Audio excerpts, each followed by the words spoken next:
Clayton Tucker, president and founder of the Texas Progressive Caucus. Progress Texas serves a very important role in the progressive ecosystem. They handle the media and the outreach and other aspects of the progressive movement here in Texas. Take a look at what our friends in South Korea did when their president tried to turn their country to a military dictatorship. They gave a giant FU to them and reverted back to democracy. So please take note, American people. It's Wednesday, January 15th, 2025, and this is the Progress Texas Daily Dispatch, rapid response on the breaking news stories Texas progressives need to know. I'm Chris Mosier.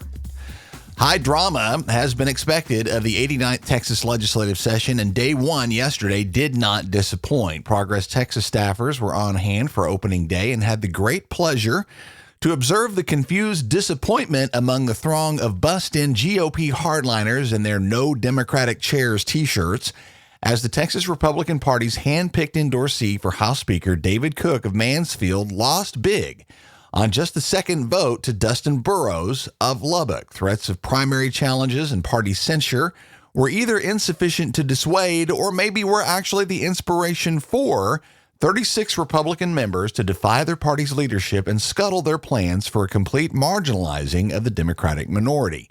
They joined 49 Democrats in the final vote, coming out 85-55 for Burrows over Cook, after Democratic candidate Ana Maria Rodriguez Ramos was eliminated in the first round. James Barragan and Jasper Shearer covering all of this for the Texas Tribune. They say Burrows appears committed to the opposite, saying he'll work with not only Democrats but also his fellow Republicans, whom he has just undercut. In his acceptance speech, Burrows said, quote, "This is the people's house. I commit to you today, every member will have a voice. Every district will have a seat at the table," unquote. To progressive ears, that sounds pretty good, but let's keep in mind who we're celebrating here. Rachel Snyder at KHOU-TV in Houston recalls that Dustin Burrows features on his scorecard the Texas Regulatory Consistency Act, better known as the Death Star bill, passed last session, which places limits on how local municipal governments can run cities and counties, in particular, stopping them from passing measures that are stronger than those at the state level on a range of policies. An extraordinarily anti-democratic measure from the supposed party of small government that ignores the broad disparity between the needs of small rural towns and big Texas cities. Then there was the time Burrows was busted in an attempt to bribe a hard-right pundit into targeting a list of his own party members in the 2020 primaries. Burrows resigned from his position as House GOP caucus chair over that one. The Texas Tribune is always spot on with their legislative coverage, and they have a nice rundown on how the individual House members voted in the Speaker election yesterday. Among the Democrats who curiously voted for Cook, a lawmaker who had pledged to literally sideline them, are Sergio Munoz Jr. of Palmview, Richard Pena-Raymond of Laredo, and Ana Maria Rodriguez Ramos of Richardson, who again had been the only Democrat to run. Staying above the fray and declining to vote for Burrows, who again is ideologically no major friend to progressives, were Democrats Vicki Goodwin, Gina Hinojosa, Nicole Collier, Terry Meza, Aisha Davis, John Bryant, Alma Allen, Charlene Ward Johnson, and Christina Morales. The MAGA wing currently in control of the Texas Republican Party is not taking this rebellion well, as you might expect. The Capitol team at the Dallas Morning News says right away Lieutenant Governor Dan Patrick hit social media to whine that, quote, Speaker Burrows was handed the speakership by Democrats. This may be the first time in our nation's history where the minority party openly elected the speaker of a legislative body instead of the majority party, unquote, and that's actually highly doubtful. Abraham George, Texas GOP chair, wasted no time whining as well, saying party leaders will meet to plan their next steps of retribution, saying, quote, I consider him as a Democrat speaker at this point, and we'll see how this is going to play out with the rest of the party. Anyone who sides with the Democrats today, the party's watching, unquote. There was no shortage of Christian nationalist religious stuff happening on opening day yesterday at the Capitol, with some gatherings taking on the tone of country church revivals and viewing the bipartisan election of Burrows over the GOP hardline endorsee Cook as nothing short of a demonic interplay.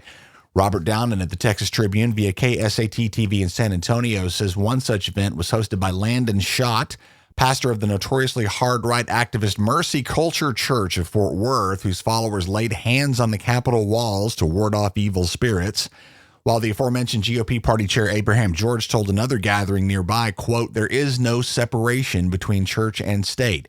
We don't want the government in our churches, but we should be in the government, unquote.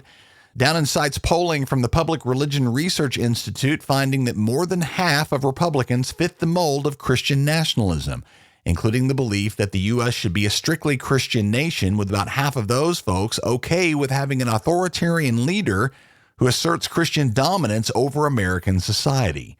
Experts also find consistent overlap between Christian nationalist beliefs and opposition to immigration, racial justice, and religious diversity. The open presence of anti-democratic white Christian nationalism is well established at the Texas Capitol as of day one.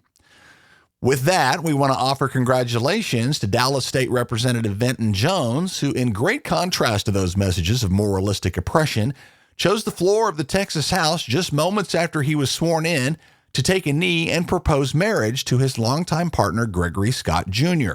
Jason Whiteley of WFAA in Dallas tweeted a great picture of the happy moment yesterday. Rep. Jones and Gregory, we wish you all the best. One note this morning from outside the Texas Capitol from Taylor Goldenstein at the Houston Chronicle, who says the U.S. Supreme Court is set to hear oral arguments today in regard to a Texas law requiring pornography websites to verify users' ages. This is House Bill 1181, passed last session in Texas, alongside similar laws passed in Arkansas, Mississippi, Utah, and Louisiana. This call at SCOTUS would affect all of those. Eric Goldman, Associate Dean and Professor at the Santa Clara University School of Law, says there's much more at stake here than just access to porn. Quote, if the court blesses the imposition of mandatory age authentication, it will become ubiquitous across the internet, and that changes the way we use the internet in radical ways. Instead of us being able to access a website we want to explore, we will be presented with some sort of interstitial screen that will force us to disclose highly sensitive personal information before we can even figure out if we're interested in the content, unquote. Our funding here at Progress Texas is rarely sufficient for us to plan very far ahead, but the conservative disinformation machine we oppose has no such obstacle. They're funded by oil billionaires and tech billionaires and religious right-wing activist groups. Our regular everyday listeners form a key component of our funding here at Progress Texas, so if that's you, we could use your support as a monthly contributor. No amount is too small.